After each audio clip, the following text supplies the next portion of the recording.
Dans cette capsule vidéo, nous allons regarder le processus de calcul de prévision à partir de la vue prévision de la fiche article. Cette approche est particulièrement utile lorsque le planificateur désire peaufiner les paramètres utilisés dans le processus de prévision d'un article. Nous allons commencer par regarder l'état de la planification sur notre article. Je vais appeler la transaction MD04 pour voir l'état dynamique des stocks. L'article que nous allons utiliser est à nouveau le 50F935 dans la division 50PT. Cet article maintenant a un type de planification de type VV. Pour effectuer les prévisions à partir de la fiche article, il faut se mettre en mode de modification de la fiche article, c'est-à-dire dans la transaction MM02. Il est possible, à partir de l'état dynamique des stocks, d'accéder directement à cette transaction en passant par le menu Environnement, Modifier article. Ceci nous amène en mode de modification de l'article. Regardons premièrement l'onglet Planification des besoins 1 pour voir que le type de planification utilisé est le type VV, donc planification stochastique, avec une taille de lot fixe de 7500, avec un délai prévisionnel de livraison de 7 jours, donc le délai accordé au fournisseur, et un temps de réception interne d'une journée. Regardons maintenant l'onglet Prévision. L'onglet Prévision contient plusieurs paramètres, plusieurs champs servant à contrôler le processus de prévision. Le livre en fait une description assez détaillée. Je vous réfère donc au livre pour savoir exactement l'utilisation de chacun des champs. Cependant, notons que cet article n'a pas de données historiques. Donc, pour faire sa prévision, nous allons utiliser un article de référence qui sera dans ce cas-ci le 00F9030 de la division 00PT. Et nous allons utiliser ces données historiques jusqu'à la fin du mois courant avec un facteur de multiplication de 1. L'article utilisé est un article comportant une tendance et une saisonnalité, ce qui fait que le modèle de prévision qui est retenu ici, le modèle X, est un modèle avec tendance et saisonnalité. En pratique, il est très important de connaître le comportement de la demande de l'article pour lequel on désire faire une prévision afin de choisir adéquatement le bon modèle de prévision.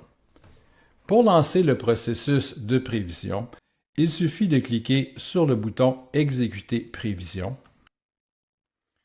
La première question auquel on doit répondre, c'est est-ce que l'on désire que la prévision commence dans le mois courant ou dans le mois suivant?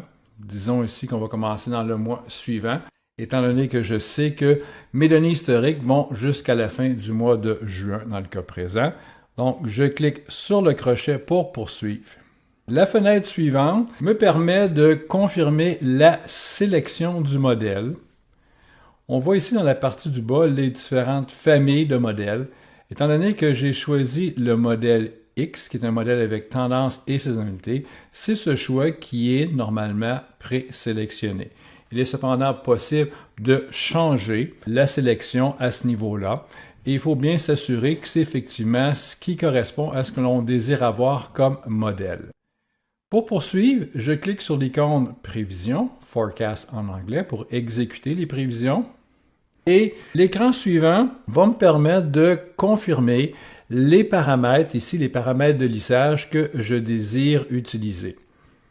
Dépendamment du modèle de prévision qui est utilisé, les paramètres à confirmer vont varier. Ici, étant donné que c'est un modèle avec tendance et saisonnalité, on me demande de confirmer le facteur alpha qui est un lissage de niveau, bêta qui est un lissage de tendance, gamma un lissage de saisonnalité, ainsi que le nombre de périodes par saison, ici 12 périodes ou 12 mois par année essentiellement.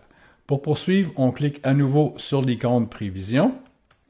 Ici, je vois apparaître dans la première colonne les périodes. M pour mois, année, barre oblique et le mois. Première colonne ici, les valeurs historiques originales, valeurs historiques corrigées. valeur de prévision ex post ou prévision rétrospective, valeur de la prévision originale et valeur de la prévision corrigée, ainsi que les index de saisonnalité. La prévision commence dans le premier mois suivant, donc le mois de juillet ici. Mais si je prends la barre de défilement et que je remonte plus haut, ce qu'on va voir ici, c'est la valeur historique corrigée et la prévision rétrospective. Okay? On pourrait remonter jusqu'au début des données historiques. Il est possible de faire des modifications directement ici dans la colonne valeur des prévisions corrigées. Cependant, certaines fois, c'est plus facile de voir les données sous forme graphique que de les voir strictement sous forme d'un tableau. Donc, si on veut voir les données sous forme de graphique, on peut cliquer ici sur l'icône graphique interactif. Ceci me donne deux graphiques. Le premier graphique me permet de voir les données historiques, hein, en fait, dans cette partie-là ici. En fait, vous avez les données originales et la prévision rétrospective qui se superposent. En fait, on peut voir effectivement qu'il y a une belle saisonnalité et les données sont en croissance, donc il y a une tendance et une saisonnalité. Et ce qu'on voit ici dans la dernière partie, c'est la partie prévision pour les 12 mois suivants. Il y a un deuxième graphique, qui est celui-ci, qui nous permet aussi de voir les prévisions. En fait, ce qu'on voit ici, une espèce de cuvette, ou en fait une pointe au début qui descend et qui remonte un peu plus loin, ça correspond à cette partie-là essentiellement. On peut modifier directement les données de prévision sur le graphique. Si je clique sur l'onglet, en fait, le choix ici, corriger, je pourrais modifier directement sur le graphique les valeurs, comme on veut. Donc, quand on a la valeur désirée, on peut lâcher le curseur. Et il faut évidemment revenir sur la valeur corrigée ici pour constater le changement qu'on a fait. C'est un petit peu mélangeant parce qu'il y a un onglet ou une vue corrigée ainsi qu'une vue originale ici. Pour fermer les graphiques, on en ferme un des deux et les deux se ferment automatiquement. Et ceci nous ramène dans l'écran précédent. Si nous sommes satisfaits avec les données, il suffit simplement de cliquer sur le crochet. Et pour enregistrer définitivement les prévisions, ce qu'on a à faire, c'est simplement de sauvegarder. Et si je rafraîchis, que je vais voir, je vais apparaître maintenant mes besoins prévisionnels, en fait, qui est les données des prévisions que je viens d'effectuer.